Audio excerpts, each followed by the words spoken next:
Seu nome é Carlo Acutis. Nascido em 3 de maio de 1991, em Londres, mas criado desde bebê em Milão, na Itália. Desde muito cedo, Carlo demonstrava um amor incomum por Jesus. Sua mãe, Antônia Salzano, costuma dizer que a fé do filho não veio de uma família já profundamente religiosa. Pelo contrário, ela mesma se considerava distante da igreja. Foi Carlo quem, ainda criança, despertou a fé dentro da própria casa. Com apenas 7 anos, ele pediu para fazer a primeira comunhão, algo permitido somente em circunstâncias especiais, já que normalmente acontece mais tarde. Para ele, a Eucaristia não era apenas um símbolo, mas a presença real de Jesus. Carlo dizia: "A Eucaristia é a minha autoestrada para o céu." A partir daquele dia, ele tomou uma decisão firme.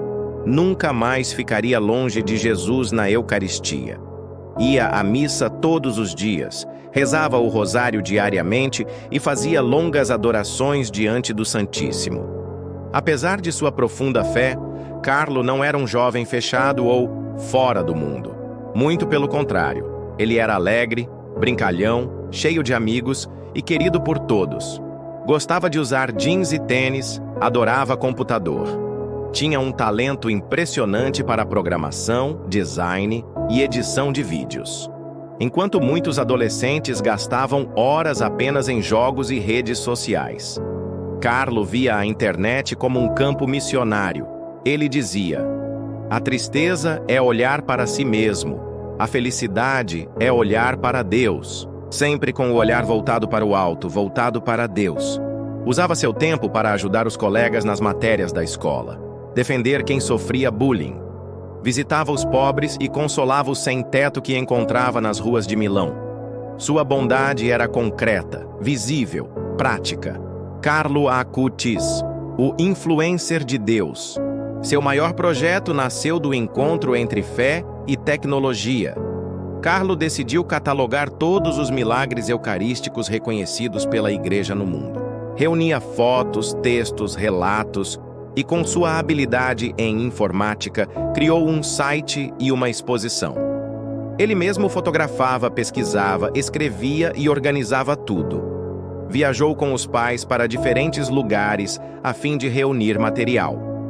O resultado impressionou tanto que, após sua morte, seu trabalho percorreu mais de 17 países e 5 continentes, sendo traduzida para diversas línguas e visitada por milhões de pessoas. Carlo tinha apenas 15 anos quando deixou esse legado. Um adolescente comum que transformou a internet em um altar, mostrando que a fé podia dialogar com a tecnologia. Mas como nem tudo são flores, surge uma doença inesperada. Em outubro de 2006, Carlo começou a se sentir mal, febre, cansaço, dores no corpo. Logo veio o diagnóstico: leucemia fulminante M3, um tipo extremamente agressivo. Em poucos dias, sua saúde se deteriorou de forma assustadora. Mas diante da dor, Carlo não reclamou. Pelo contrário, ofereceu cada sofrimento como sacrifício a Deus. Suas palavras foram: "Ofereço ao Senhor os sofrimentos que terei de suportar, pelo Papa e pela Igreja, para não ir para o purgatório, mas para ir direto ao céu." No momento de sua partida, deixou aos pais palavras de consolo que ecoam até hoje. "Estou feliz por morrer, porque vivi minha vida sem perder um só minuto com coisas que não agradavam a Deus." Carlo faleceu em 12 de outubro de 2006, aos 15 anos. Seu corpo foi sepultado em Assis, a cidade de São Francisco, como ele mesmo desejava. Logo após sua morte, começaram a surgir relatos de graças alcançadas por sua intercessão. Jovens e adultos do mundo todo começaram a rezar pedindo sua ajuda. Sua fama de santidade cresceu rapidamente, especialmente por causa de sua vida comum e, ao mesmo tempo, extraordinária. O primeiro milagre. Brasil. Reconhecido pela Igreja, este milagre aconteceu em Campo Grande, no Brasil. Um menino chamado Mateus, de apenas 7 anos, portador de uma grave anomalia no pâncreas. Seu corpo não absorvia alimentos, recusava tudo que tentava ingerir. Já estava desnutrido, desidratado e em risco de morte.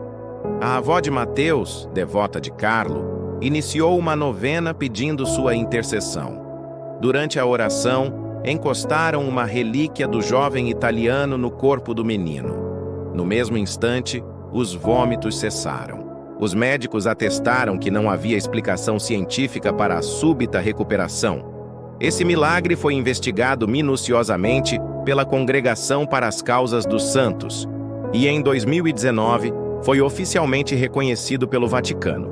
Foi a porta de entrada para a beatificação de Carlo Acutis em 10 de outubro de 2020, em Assis.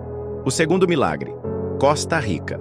O milagre que levou Carlo à canonização aconteceu na Costa Rica. Em 2022, uma jovem chamada Valéria Valverde, da Costa Rica, sofreu um grave acidente de bicicleta enquanto estudava na Itália. O impacto causou um traumatismo craniano severo, deixando-a em coma profundo. Os médicos não tinham esperança de que ela sobrevivesse ou se recuperasse plenamente. Diante do desespero, sua família recorreu à fé e pediu a intercessão do jovem beato Carlo Acutis, rezando com confiança para que ele intercedesse por sua vida. O que aconteceu surpreendeu a todos. Contra todas as expectativas médicas, Valéria despertou do coma e apresentou uma recuperação completa, sem sequelas, algo considerado inexplicável pela ciência. Após uma investigação minuciosa conduzida pela Igreja, envolvendo médicos e teólogos, ficou comprovado que não havia explicação científica para a cura. Em 2024, o Papa Francisco reconheceu oficialmente este fato como o segundo milagre atribuído à intercessão de Carlo Acutis. Esse reconhecimento abriu o caminho para a sua canonização, que acontecerá dia 7 de setembro de 2025, tornando Carlo Acutis o primeiro beato da era digital a ser proclamado santo. Carlo foi declarado venerável em 2018, beato em 2020 e agora, em 2025, será declarado santo da Igreja Católica. Sua pureza, sua fé, sua alegria simples e sua proximidade com a vida dos jovens fazem dele um intercessor muito especial. É chamado hoje de padroeiro da internet, das crianças e da juventude. Carlo costumava dizer: todos nascem como originais, mas muitos morrem como fotocópias. Essa frase resume seu convite.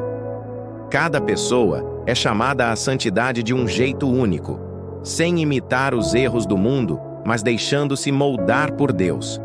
Carlo é um exemplo para os jovens, pois não viveu séculos atrás. Ele usava tênis, jeans, tinha celular e computador. Ele caminhava pelas mesmas ruas, enfrentava os mesmos dilemas que qualquer adolescente de hoje enfrenta. Por isso sua santidade é tão inspiradora.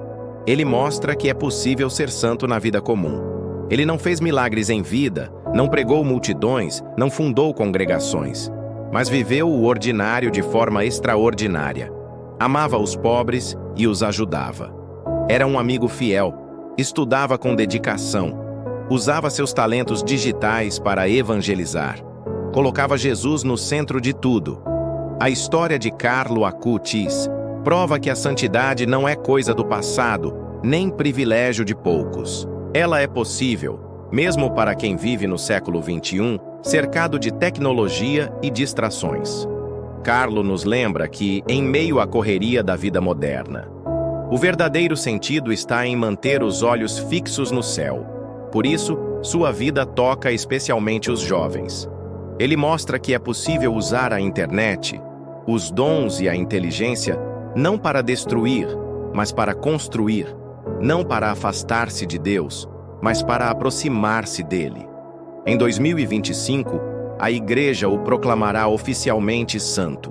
Mas para milhões de pessoas ao redor do mundo, Carlo já é um amigo do céu, um irmão mais velho que ensina com a vida simples, alegre e fiel. E assim, Carlo Acutis se torna não apenas um santo, mas um farol para os jovens, as crianças, os apaixonados por tecnologia e todos os que buscam Deus com coração sincero. Carlo Acutis, hoje e sempre, rogai por nós.